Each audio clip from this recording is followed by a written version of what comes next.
Hey everyone, and welcome back to the Deep Dive, and a special welcome to anyone watching us over on YouTube. Glad to have you all here. Today we are we're going deep into the world of Formula One. Buckle up. Yeah, buckle up. But with a bit of a twist, we're not looking at the wins today. We are going to be looking at the breakups, the splits. Yeah, the divorces. Yeah, exactly. The messy ones. Yeah, and we've got 12 iconic driver and team pairings.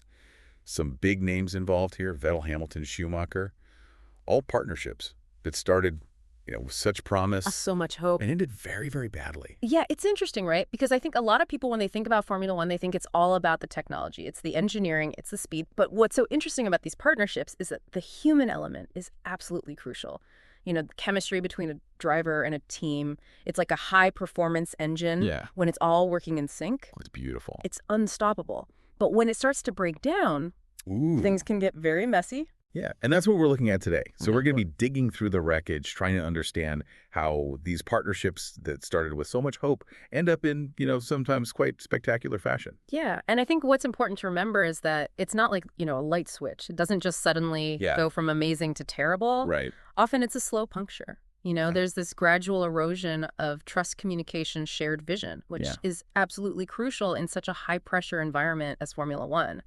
The demand for results, the media scrutiny, the constant threat of being replaced, it all adds up. Yeah. And those tiny cracks become fault lines. Yeah, and so we are going to use these 12 cases as a way to understand why even the most talented individuals, when they seem to be in a perfect partnership, why it can all go wrong when the stakes are so high.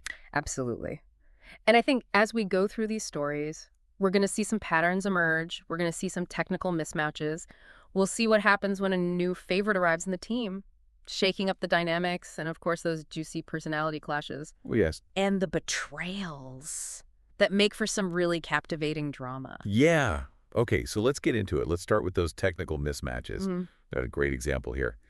Nelson Piquet and Brabham wrestling with the Pirelli tires back in the 80s. Yeah. And then later on, we've got Coulthard struggling to keep up at McLaren when the 2004 car, it was like a different beast altogether. Yeah, those Pirelli tires were infamous. They had a very narrow peak performance window. They were incredibly peaky. You had to be very precise with your driving style to extract the maximum grip. You had to kind of work with them. You did. A little bit more. Yeah. And Piquet's style, he was known for being quite smooth. Yeah. Laid back. Effortless almost. Yeah, exactly. And suddenly he finds himself wrestling this car with, the massive turbocharged BMW engine as well. So there's a lot of power to deal with. It was a complete mismatch of styles. It's like trying to fit a square peg in a round hole. Yeah. You can force it, but it's not going to work. It's not going to work. And so as the team struggled to really get the best out of those tires, the relationship between Piquet and Brabham started to unravel. Yeah, and then you've got Coulthard at McLaren. Yeah. DC, a fantastic driver, incredibly reliable, played a key role in their championship success in the late 90s. It's at the late 90s. McLaren was a dream. It was. But that 2004 car? Very different. It was designed for Kimi. Completely different. Yeah. Aggressive, late braking. And Coulthard, he was Mr. Smooth. Yeah, he was much more precise, building speed gradually through a corner. Exactly. This car, you had to wrestle it. Yeah, it was a different beast. You had to manhandle it. Yeah.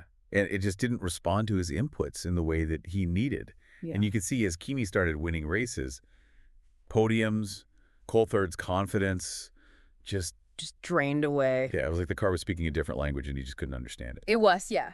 And I think a perfect illustration of that is the final race of that season. Yeah. You've got Coulthard finishing a lapped 11th, while Raikkonen is battling for the win. And it's that image which I think really sums up the breakdown of their partnership. So what we're seeing here is even in a sport as technologically advanced as Formula One, sometimes it just goes down to compatibility. Yeah. The driver and the car have to be speaking the same language. Absolutely. Working in harmony.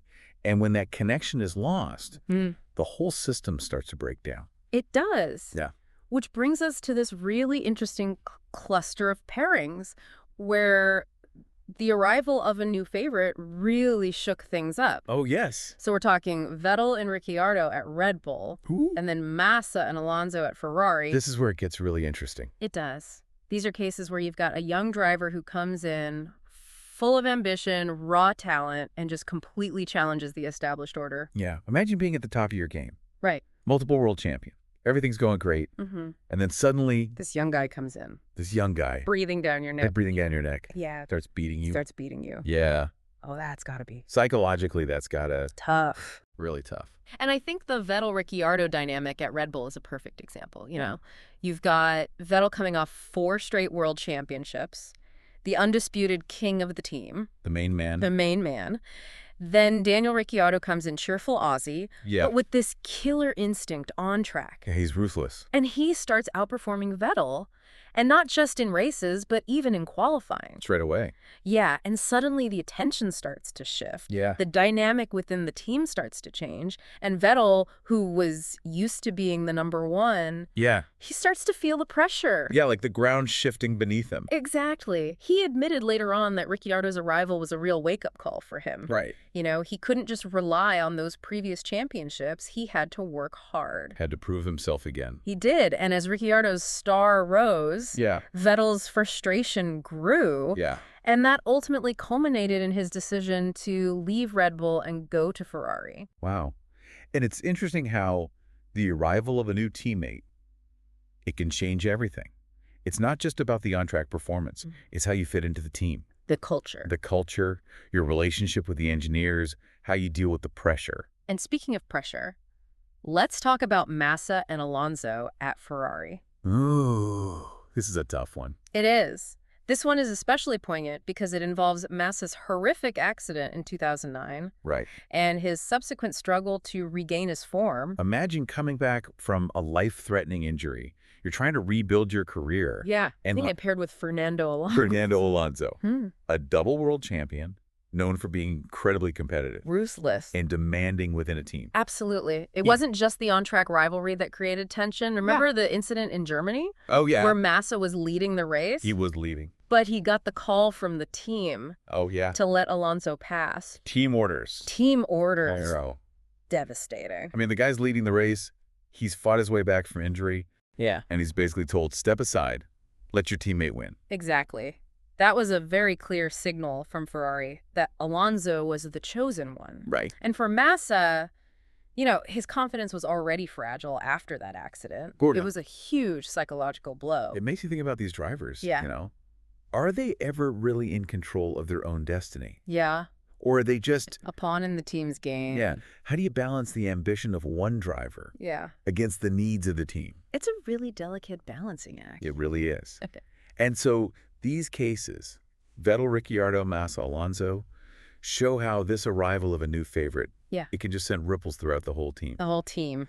You know, impacting driver psychology, team dynamics, strategic decisions, everything. Everything. So we've learned so far that even the smallest technical mismatch can derail a partnership, Absolutely. and that the arrival of a talented teammate can create intense rivalries, psychological pressure. It can shake a world champion's confidence. Yeah, so fragile, these partnerships. They are. But we are just getting started, because in the next part, we're going to be looking at those cases fueled by personality clashes, Right. betrayals, and some truly shocking departures. Oh, yeah. Get ready for it.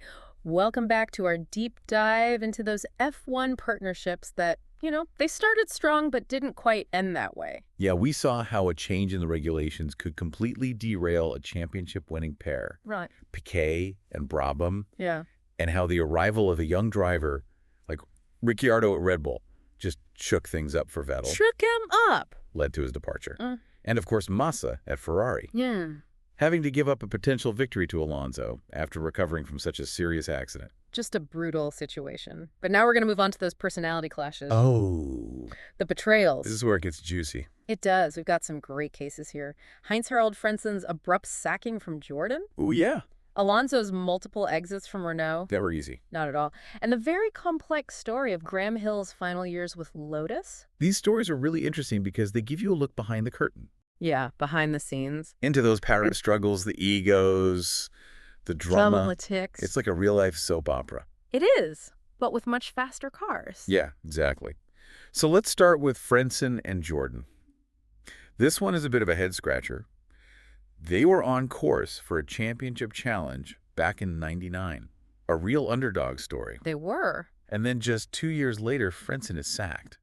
Mid-season. Mid-season. And he finds out by fax. By fax. Just before his home Grand Prix. Brutal. I mean, what happened? They were winning races together. It seemed like they had a great partnership. Well, even during those successful years, there were some tensions simmering beneath the surface. Right. You see, Frentzen, he agreed to a new contract with Jordan. Okay. But with certain conditions, one of them being that his race engineer would stay with the team. So that was really important for him. That continuity. Absolutely. That trust with his engineer. Yeah. But then that engineer decided to leave Jordan and join Williams. And from that point on, the relationship between Frentzen and Eddie Jordan, the team boss, it just wasn't the same. Like a sense of betrayal almost. Yeah, that broken promise really damaged the trust. Yeah, and to add fuel to the fire, Frentzen's performance started to dip. He had some big crashes. He did. And suddenly he was seen as a liability. Yeah, and Jordan was under financial pressure at the time, and he was trying to secure a Honda engine deal. So he decided to make a change. And that change involved bringing in Takuma Sato, a young Japanese driver backed by Honda. Exactly. I mean, it was a ruthless business decision. It was. And the way it was handled with that fax just added insult to injury. Yeah, it was brutal. It's a reminder that in Formula One, sentiment often takes a backseat to cold, hard business decisions. It does. You know, it's a performance-driven sport, and if you're not delivering the results, You're out. You're out. But I think Frentzen's case also shows how important clear communication is. Yeah. Honoring agreements within a team. You know, once that trust is broken, Yeah. it's very difficult to repair. Now let's talk about Fernando Alonso, a driver known for his exceptional talent. And his, let's say, strong personality. Yeah, his relationship with Renault, it's been a roller coaster. 2 stints. 2 stints, both ending.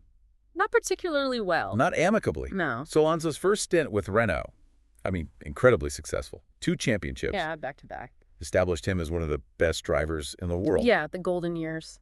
But even towards the end of that second championship year, you could sense that there were some tensions bubbling away. Disagreements about the car's development. Right, and Alonso felt like the team weren't fully behind him in his championship bid. It created a rift that never really healed. No. And then he made that surprising move to McLaren, which we all know didn't exactly go to plan. A disaster. The rivalry with Hamilton. Yeah. The whole season was just filled with drama. Meltdown. Total meltdown. Yeah. So in 2008, he returns to Renault, like the prodigal son. Back to his roots. But the team was not the force it once was. They were struggling. And Alonso found himself fighting just to get on the podium. And he was very vocal about his frustrations. Public criticisms about the car. Yeah. Even his body language on the podium when he did get a good result. You could tell. It was very telling. He wasn't happy. He wasn't. And he was already thinking about his next move. Which is Ferrari. Ferrari. It's like they tried to recapture the magic of their previous success. But the spark just wasn't there. No. It had changed. Too much had changed. And even his eventual return to the Renault family. Driving for Alpine. Yeah. Marked by tension and a rather unceremonious exit. It's almost like they just couldn't quite find that same level of trust. That harmony they had in those early years. Yeah, sometimes it's better to just move on, right? It is. Yeah. Especially when those past glories can't be replicated and ambitions diverge. Yeah. Okay, so for our last case in this section, we have Graham Hill and Lotus. Now, this one is different. This is a story of heartbreak and changing circumstances rather than outright conflict. So Graham Hill, a 2-time world champion, a legend of the sport. Mr. Monaco. Yeah, he was synonymous with Lotus in the 60s. Absolutely. But then in 69, he has this horrific crash. Awful accident. He breaks both of his legs, and it changes everything. It must have taken a huge toll on him, physically and mentally, you know? Coming back from an injury like that, trying to compete at that level, it takes incredible strength. Yeah, but even with all that determination, Hill was never quite the same driver. No, his reflexes weren't as sharp. His confidence was probably shaken. Yeah. And Lotus, under Colin Chapman, they were always pushing the boundaries. Always innovating. Sometimes maybe prioritizing speed over safety. Chapman was a genius, but he was known to take risks. Yeah, and after Hill's accident, there was this sense that the trust between them had been eroded. They no longer saw eye to eye on that balance between risk and reward. It's like a fundamental shift in their shared vision. Yeah, Hill had experienced the consequences of pushing too far. Yep. While Chapman, he remained committed to that relentless pursuit of speed. So Hill ends up driving for a privateer team in 1970. With some support from Lotus. But it was clear that the magic had faded. It had, His Monaco Grand Prix win with Lotus in '69 turned out to be his last podium in Formula One. Last hurrah. A poignant end It is. for the legendary partnership. It shows that even the greatest drivers aren't immune to the effects of time. Injuries. And those changing priorities within a team. So these stories about personality clashes and betrayals, they highlight how important the human element is in Formula One. Yeah. Strong personalities, conflicting ambitions, breakdowns in communication, they can all contribute to the demise of even the most successful partnerships. Absolutely. And sometimes those external factors like accidents, financial pressures, they can expose those underlying cracks and lead to some pretty dramatic and often painful breakups. It's like a pressure cooker. Yeah. And when the heat gets turned up, even the smallest cracks can turn into major fault lines. But we're not done yet. Because in the final part, we are going to turn our attention to one of the most dominant partnerships in F1 history, Lewis Hamilton and Mercedes. A partnership that seemed unbreakable. Yeah. But even they have shown signs of strain. Stay tuned for that. Welcome back to the Deep Dive.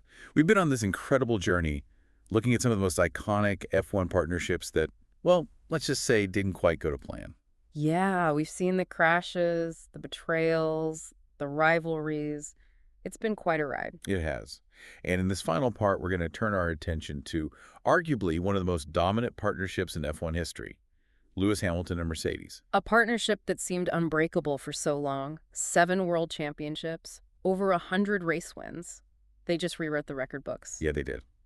But as with all the partnerships we've looked at, there's always more to the story. Always something going on beneath the surface. Exactly.